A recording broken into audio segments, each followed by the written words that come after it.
Сегодня у нас в студии в Республиканском медиа-центре Сахамедиа Леван Горозия, L1. Здрасте. Ага. Ну вот, первый вопрос, который был подготовлен нами, да, вот опять же связанный с твоим нашумевшим клипом «Якутяночка». Было очень много концертов, насколько мы знаем, и вообще вот как народ России, как, на твой взгляд, да, воспринял песенку? Да, очень позитивно. Судя по фидбэку, многие бы хотели приехать, на самом деле, посмотреть, погулять, понять народ, который живет здесь. Поэтому, ну а так как они поют и танцуют на концертах вообще в разных уголках нашей страны, это вообще очень хорошо. Поэтому считаю только позитивно. Ну восприняли. вот, ты являешься таким вот, ну, как бы, можно сказать, патриотом Якутии, да, и продвигаешь везде. Вот раньше, до твоего творчества, на твой взгляд, вот меньше знали о Якутии или больше вот сейчас вот стало вот именно вот с твоей деятельностью связано? Ну, предполагаю, что да, конечно, наверное, больше внимания этому городу, потому что я не стесняюсь того, что я здесь долгое время жил, и не стесняюсь своих корней каких-то, своего города, поэтому везде рассказываю об этом городе, плюс раньше все-таки, наверное, не было такой медийной личности, ну, не там, был, конечно, президент Николаев, да, которого знали все, я не знаю, еще кто-то. Я себя сильно выделять не хочу, но, тем не менее, с появлением клипа «Якутяночка» очень много людей обратили внимание в эту сторону. Вот. Ты участвовал на «Детях Азии» как участник сам на играх. Было такое. Да, и вот сейчас, вот опять же, вот с точки зрения какого-то вот там продвижения, может, вот на твой взгляд, вот какие изменения произошли? Ну, это здорово, когда я еще играл на «Детях Азии» в 2000 году, социальные сети вообще не были настолько популярны, их даже практически не было, там ни Инстаграма, ни Твиттера и так далее. Сейчас в эпоху социальных сетей, ватсапов и так далее, организаторы делают правильную ставку на то, чтобы подключать и привлекать молодежь через эти сети. И мне кажется, благодаря этому даже еще больше людей могут узнать о «Детях Азии», потому что приезжают гости из разных стран, они, соответственно, фотографируются, они выкладывают, там спрашивают их друзья, которые живут в условной Индии или еще где-нибудь, спрашивают: ого, а вы где, и так далее. Поэтому за счет вот этих социальных сетей распространяется максимально сильная информация о Якутске, о Якутии, о «Детях Азии. И у нас, наверное, не было, так в тот момент, когда я играл, не было вот такого резонанса. Сейчас здорово, что у республики есть возможность рассказать об этом. Наверное, такой вопрос. Вот возникает ли у тебя чувство ностальгии? Бывает такое? Да, конечно. Насколько часто ты бываешь? Начиная от потолка в своей комнате, который я в свое время разрисовал своими руками лично, в небо его превратил, образно говоря. Сегодня приехал, очень долго лежал и смотрел в потолок, заканчивая какими-то местами, где я очень часто бывал. Не сказать бы, что я прям в Москве или там в любом другом городе лежу и пускаю скупую мужскую слезу. Нет, такого нет. Но в целом все детство мое здесь, отрочество прошло. Я первые 2 курса института ходил здесь на филфак, еще тогда в ЕГУ, вот, а не в федеральный университет. Поэтому, конечно, меня с этим городом многое связывает, и ностальгия за счет друзей, за счет родственников, конечно, нахлынывает. Ну вот, как раз вот этот вот клип у нас в социальных сетях мы немножко опрос сделали, какой бы хотели вопрос задать. Вот почему был снят этот клип, вот основной, вот, да, вот именно почему вот многие, видимо, прицепились к тому, что начинал ты с каких-то вот трущоб, и вот этот вот момент. Ну, потому что так и было в моем детстве. Я жил в рабочем городке, у нас в рабочем городке вот таких вот деревяшек, которые присутствуют в этом клипе, он стоял возле моего дома, за моим домом, справа от моего дома, они были везде. Поэтому я ничего не придумывал и не приукрашивал. Я показал так, как я выступал с режиссером этого клипа, я показал, как это было у меня в детстве, и попытался передать именно ту атмосферу, когда мы встречались на теплотрассе, сидели, бегали по ней, разговаривали, там, общались, как мы в той же самой действительности, как мы ходили под домами, которые стоят на сваях. То есть вообще дома на сваях — это вообще, в принципе, такой нонсенс для всех остальных жителей России. Ну, для них это непонятно. И трубы наружу тоже непонятно. Вот, поэтому это колорит моего детства, я его передал, не стал ничего приукрашивать, показал так, как все есть. Можно было показать же, согласись, еще и хуже. Ну да, есть Ну такие моменты. вот, но мне это как бы это не стоило того. Такой момент, может быть, даже неприятный, вот, когда вышел клип «Якутяночка», да, вот, знаменитый, как бы, сейчас вырежут, наверное, это все, срач в Твиттере, да, вот это вот все дело, вот, ты обещал встретиться с товарищем Зайцевым, как с этим вот дело? Ну, пока у меня нет времени для этого, сегодня как минимум точно нет, а во-вторых, ну, для него уже слишком и так много внимания, что я с ним уже общался, потому что есть такая спецификация людей, которые хотят привлечь себе внимание только негативом. Вот я думаю, что гражданин Зайцев именно вот из этой категории людей. Ну, любят они копаться в грязном белье. Ну, мы им подкинем еще чего-нибудь. Это, по-моему, Да, интересно. вот эти вот все огромные флешмобы, на самом деле, здесь по Якутии, наверное, отслеживаешь ты его? Да, конечно, мне периодически в социальные сети там что-то падает из разных городов, из Владивостока, там, из Актюбинска даже какого-то, по-моему, города было.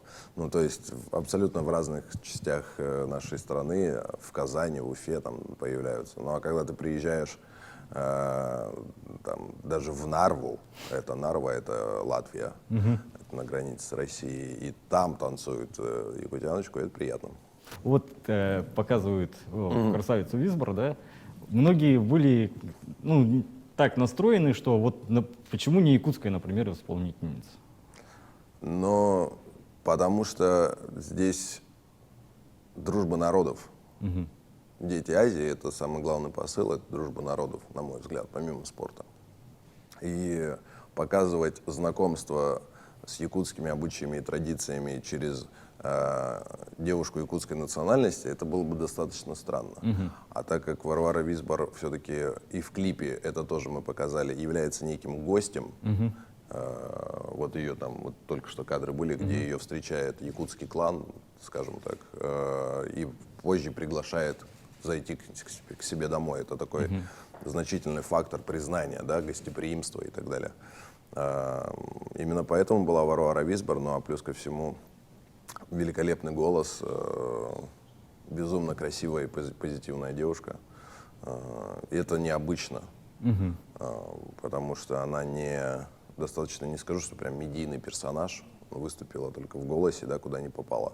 Вот. А я люблю именно таких артистов, которые являются харизматичными и без телевизора, радио и так далее. Вот. Мне кажется, всем якутянам, которые обиделись на этот момент, не стоит этого делать по одной простой причине. Здесь помимо Варвары Висбор очень много чего красивого и что передано от Якутии. А откуда наряды? А какие конкретно? Мои? Ну да, вот эти шубы, это да, все привезли шубы. из Москвы. Ага. У нас была девочка-стилист, она все привезла из Москвы, очень сильно переживала. Вот на финальной сцене с костром, как раз, который показывается, летели, как сказать, там, ну, короче, маленькие огонечки такие, они из костра выскакивали. И все это приземлялось к нам на шубу, и мы уже чувствовали запах паленых шуб, и такие: о, сейчас мы попадем на деньги. Ну, все обошлось. Ну, собственно, национальные костюмы — это все, как сказать, владение тех артистов, которые снимались. Что-то мы взяли в Сахатеатре, что-то еще где-то. Поэтому с миру по нитке, как говорится. Все, на самом деле, пользуясь случаем, хочу поблагодарить вообще всех причастных к этому фильму, можно так даже сказать, потому что мы его снимали 3 дня. Каждый человек, к которому мы обращались, откликался вообще с широчайшей улыбкой и был готов помочь и безвозмездно. И это очень здорово, потому что вот именно поэтому, я думаю, клип получился, потому что большое количество людей, которые хотели его сделать и как-то вложить в свою душу. А про финальную сцену я вообще молчу, когда приехало больше 100 человек, и пообщавшись с ними мимолетно, я понял, насколько это ценно для них. Ну, опять же, наверное, вернемся к таким сразу, чтобы было больше вопросов не возникало, да, вот про деньги. Ну, любят у нас люди считать чужие деньги, не чужие деньги, общественные. Вот сколько все-таки было потрачено и на что они ушли деньги? Вот от именно дирекции, может, от республики? Ну, Как как, вот как это? и было сказано, бюджет видеоклипа стоил 1 000 000 рублей. Это как бы не секреты. И это на самом деле достаточно маленькие деньги. И любой другой артист, возможно, запросил бы еще больше. Вот, поэтому здесь, ну, то есть в понятии простого обывателя, получающего зарплату, я не знаю, в 50 000 рублей в месяц, это, конечно, большая сумма денег. Но если представить, что один только перелет туда-обратно нам стал в порядком там, в 300 000 рублей, и, соответственно, 30% бюджета от этого видеоклипа было съедено, а еще нужно было купить пазик, а еще нужно было его разрезать, а еще камера, а еще...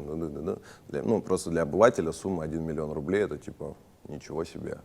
А на самом деле для профессиональных съемок таких видеоклипов это вообще ничто. И я недаром в предыдущем твоем вопросе говорил спасибо людям, которые безвозмездно помогали, потому что реально те человека-часы, которые были потрачены на съемку этого клипа, это сумасшедшие просто люди. Они фанаты своего дела и фанаты того места, где они живут. И может быть, у меня получилось их заразить этой идеей, и за счет этого все эти механизмы двигались и крутились. Ну вот. Поэтому денежный вопрос — это такая абсолютно не та сторона медали, на которую стоит смотреть. Стоит смотреть на результат, на то, что уже у клипа практически 3 миллиона просмотров, и это не накрученные люди, это люди, которые реально ходят и смотрят. Да, и, это у многих на звонках даже стоит. И... Ну, не дать соврать, позавчера, еще находясь в Москве, я был на русском радио, мы ходили с Варварой Висбор, эту песню ставят на русское радио. По-моему, нужно, то есть, я же говорю, здесь это главный показатель, как человек смотрит на жизнь. Либо ты смотришь с позитивной стороны, либо с негативной. Если человек ищет негатив, ну, мне кажется, это неправильно.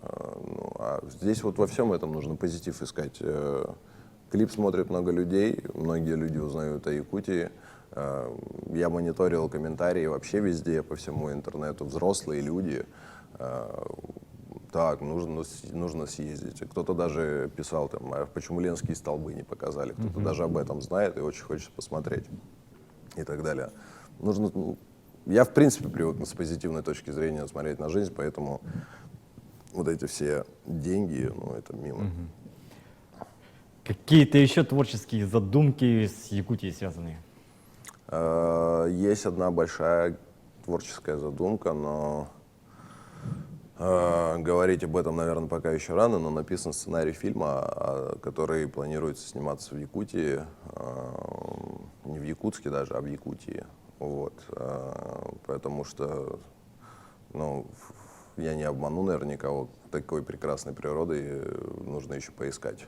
Вот. Поэтому, дай бог, посмотрим, может быть, будет полный метр, тем более с учетом того, как якутский Болливуд развивается.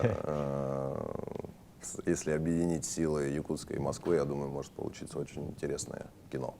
Какие-то, может, пожелания, вот лето, вот все дети Азии, вот что-то такое для читателей? Но самое главное пожелание, наверное, летом не задохнуться, потому что у меня сюда еще приехала моя семья с моим сыном, женой. И для нее это, конечно, шок, потому что 50, там, 45 в тени летом — это сильно. Желаю вам, всем читателям, бодрости духа летнего, всем участникам соревнований, не всем, конечно, а якутской делегации победы, а всем остальным хорошего участия и наслаждаться от соревнований. Очень хочу уже пожелать победы и баскетбольной сборной нашей республики, потому что сам являюсь победителем и всегда сопереживаю именно этому виду спорта. В целом, конечно же, здоровье не только спортсменам, но и всем, кто нас сейчас смотрит, видит или читает. Ну и, как я уже говорил, позитива в жизнь. От этого развиваются все остальные структуры, скажем, нашей жизни. Это здорово. Больше улыбок, хорошей музыки и хороших дней. Да, спасибо.